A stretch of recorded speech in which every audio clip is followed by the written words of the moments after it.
Cube Radio. Salut, c'est Charles Dran avec l'équipe dans 5 minutes. On s'intéresse aux sciences, à l'histoire et à l'actualité. Aujourd'hui, on parle de la 6G. Pas de la 5G, hein, la 6G. Ben oui, certains en sont encore à craindre l'arrivée de ce réseau téléphonique sans fil, la 5G qui s'impose comme un rouleau compresseur en nouveau standard de puissance et de vitesse en téléphonie mobile, mais pour d'autres, la 5G, c'est déjà du passé. Bon, on exagère un peu, là, mais c'est vrai que la 6G est bel et bien en chantier. Comment ça se prépare? Comment ça fonctionne? Qu'est-ce qu'on sait de cette future technologie en termes de puissance et d'intérêt aussi? Voici Baptiste Zapirin. La 5G, c'était la révolution. Des données transférées à 1 gigabit par seconde et même plus, permettant une nouvelle révolution industrielle, carrément. Un monde peuplé d'autos sans pilote, de champs agricoles patrouillés par des robots, d'opérations chirurgicales à distance. Tout ça grâce à la 5G donc, qui permettait enfin d'alimenter les machines de milliards de données en temps réel. Le futur. Le futur jusqu'à l'arrivée de la 6G, qui sera 100 fois plus rapide dans pas très longtemps.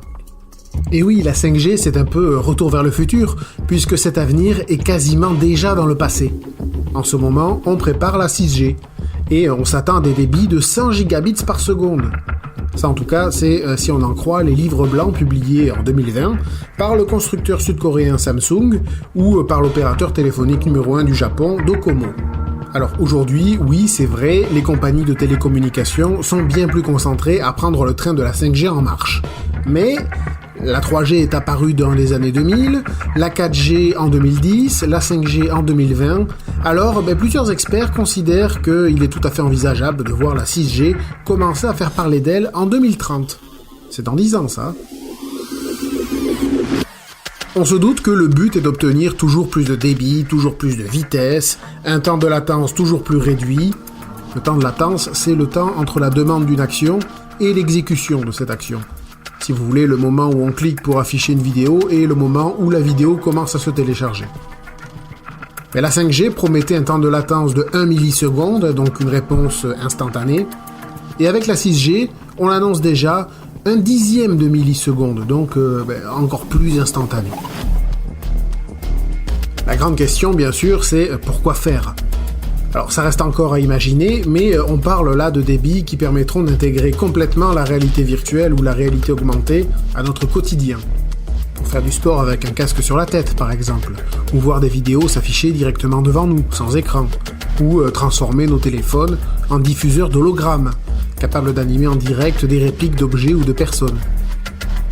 Le rêve des taxis ou voitures volantes sans pilote se rapproche aussi, puisqu'il sera possible de transmettre un débit encore plus important de données, et en temps réel, pour une sécurité accrue.